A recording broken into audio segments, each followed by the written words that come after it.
Buenas noches, amigos, amigas. Bienvenidos, bienvenidas nuevamente a este programa de plataforma, este espacio de opinión que nos da el canal TVX para poder conversar un poquito, para poder encontrarnos, para poder escucharnos, para poder leernos también, para ir conociéndonos desde puntos de vista diferentes, desde realidades diferentes, desde países diferentes, pero con la idea siempre de construir un mundo más bonito, un mundo más justo, un mundo solidario, un mundo donde quepan muchos mundos. Y esa siempre es mi intención en este diálogo y en este conocernos y en este ir intercambiando opiniones y en el ir intercambiando argumentos, ir intercambiando experiencias. Este día, bueno, quisiera que comenzáramos hablando de algo que quedó pendiente la semana pasada, ¿no?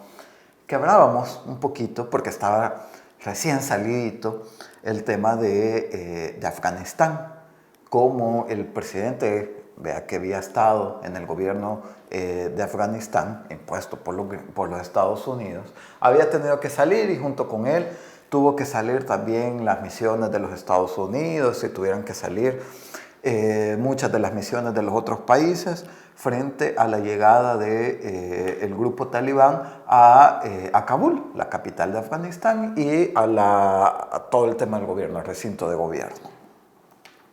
Decíamos el lunes pasado que eso, lo que estaba planteando, o una de las lecciones que podemos aprender de lo que estaba pasando ahí en Afganistán, tenía que ver justamente con la intervención militar y de los militares y de las instituciones militares en general, que lo veíamos ahí en ese caso en la intervención de Estados Unidos a través de la invasión militar que se da allá después de los atentados de 2001 y que ya desde octubre de ese año comienzan a llegar tropas estadounidenses al territorio de Afganistán.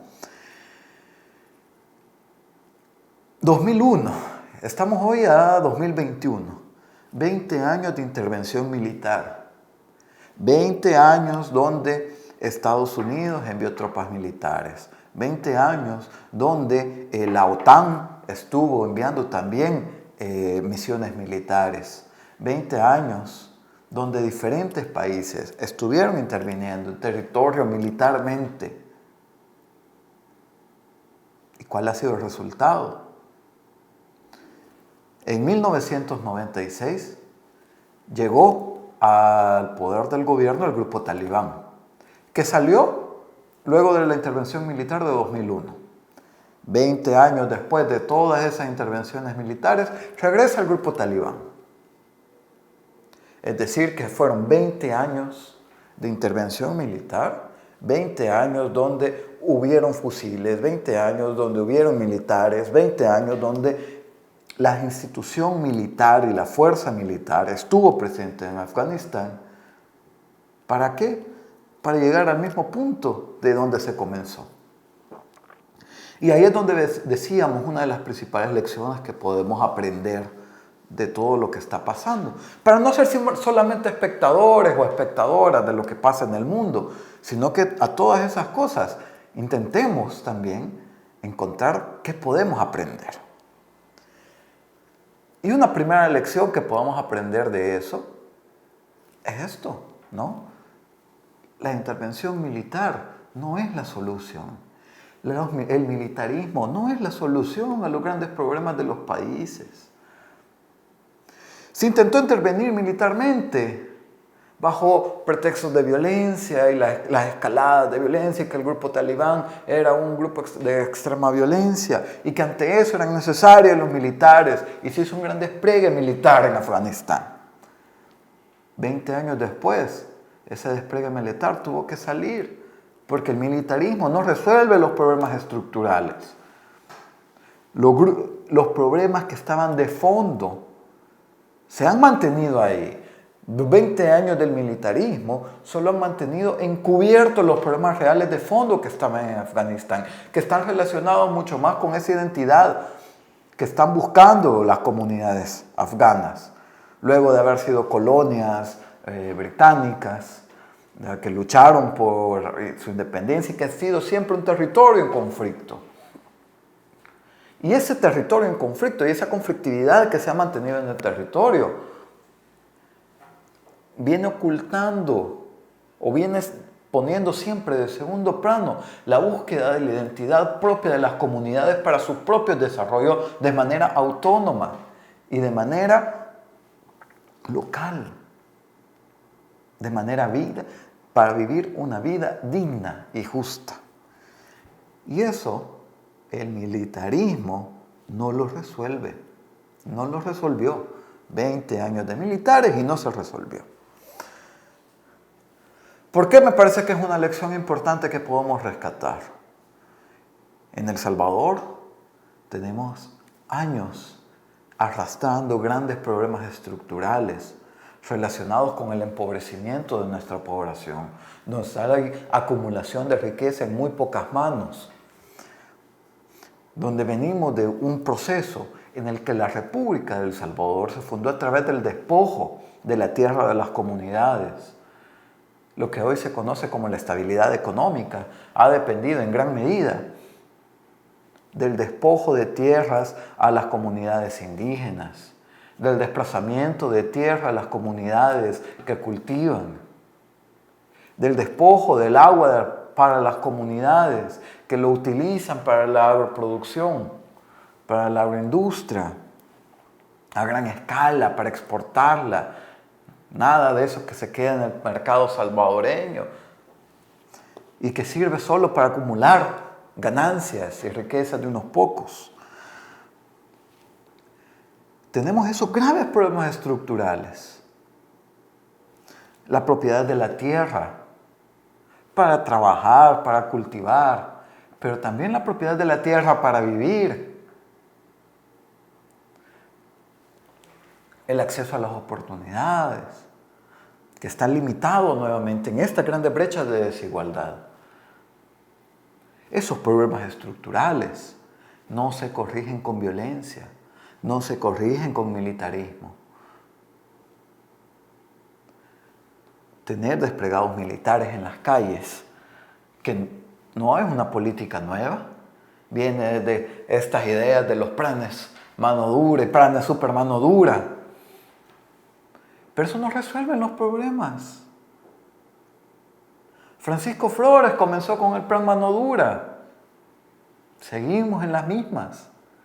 Porque el militarismo, los fusiles, la fuerza, los aparatos militares y de fuerzas represivas del Estado desplegados en las calles no resuelven los problemas estructurales. Solo los mantienen en un segundo plano, los mantienen ocultados e invisibilizados. Esto hay que hacer, es lo que está pasando en Afganistán. Entonces, que nos sirva de lección para nosotros y para nosotras aquí. El militarismo no es la solución. El militarismo no soluciona los problemas estructurales del país y nos puede pasar como en Afganistán. 20 años de intervenciones militares para regresar al punto de inicio, para regresar a donde todo había comenzado.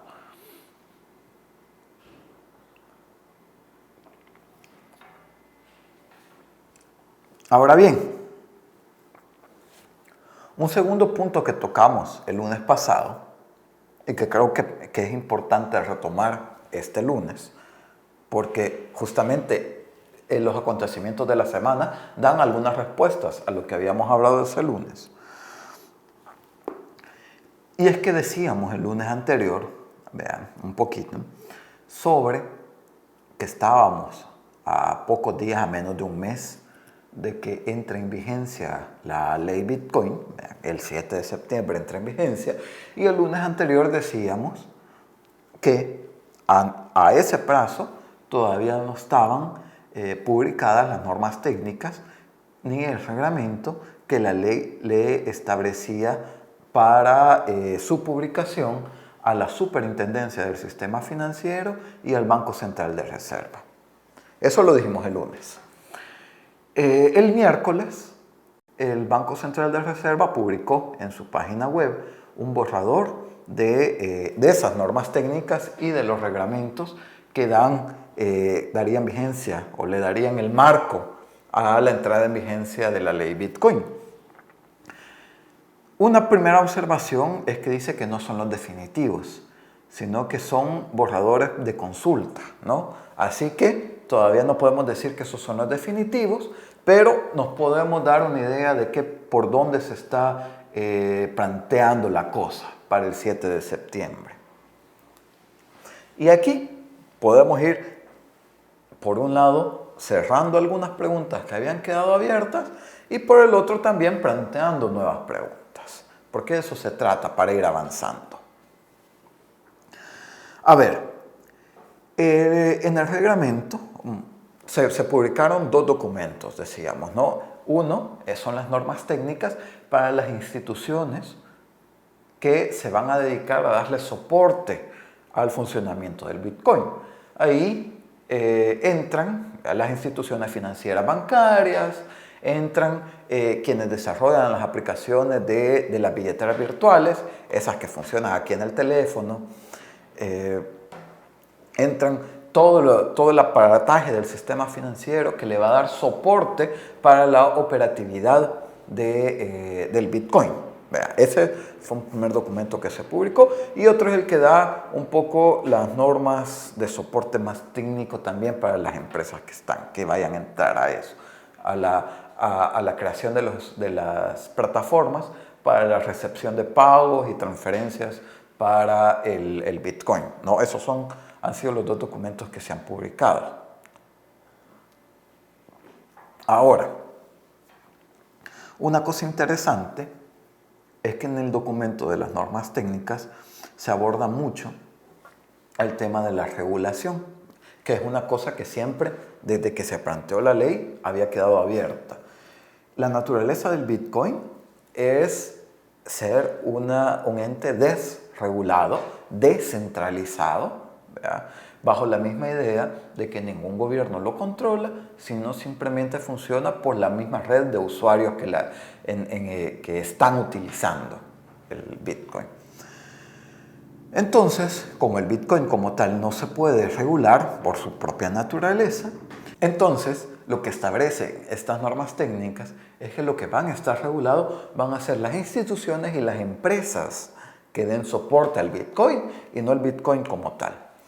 Y en ese conjunto de regulaciones que se están planteando o ese marco que se da, y aquí, antes de meternos a verlo, creo que es muy importante un saludo a todo el personal técnico que trabajó detrás de esta ley, ¿no?, que todo el componente político, ¿no?, cuando se dio la ley, que es una ley sin discusión y una ley que no la habíamos conocido y bastante mal hecha, o sea, el documento como tal.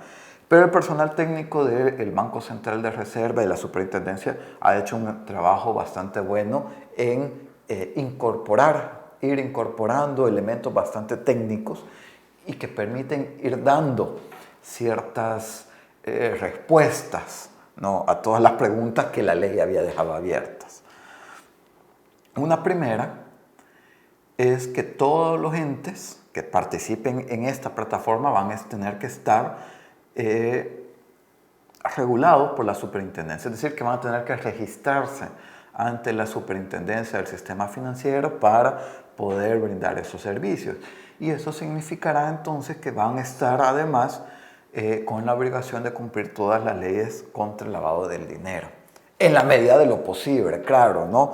Porque una cosa es, una vez entra el Bitcoin al sistema financiero nacional, cómo se mueva, y otra cosa es de dónde proviene esos montos que vengan, ¿no? Porque recordemos que siempre esto es un riesgo, siempre que veamos una medida hay que ver los riesgos que hay, y uno de esos riesgos es que es bastante poco transparente en términos de los orígenes de los fondos, ¿no? El Bitcoin en general, más allá de las regulaciones que hay en el país, el Bitcoin como tal tiene esa capacidad de anonimato que luego se puede trasladar ese riesgo a al sistema financiero nacional. Otro elemento, ¿vea?, que queda aquí a través de la ley es que dadas esas regulaciones que se plantean en estos documentos de normas técnicas y el reglamento,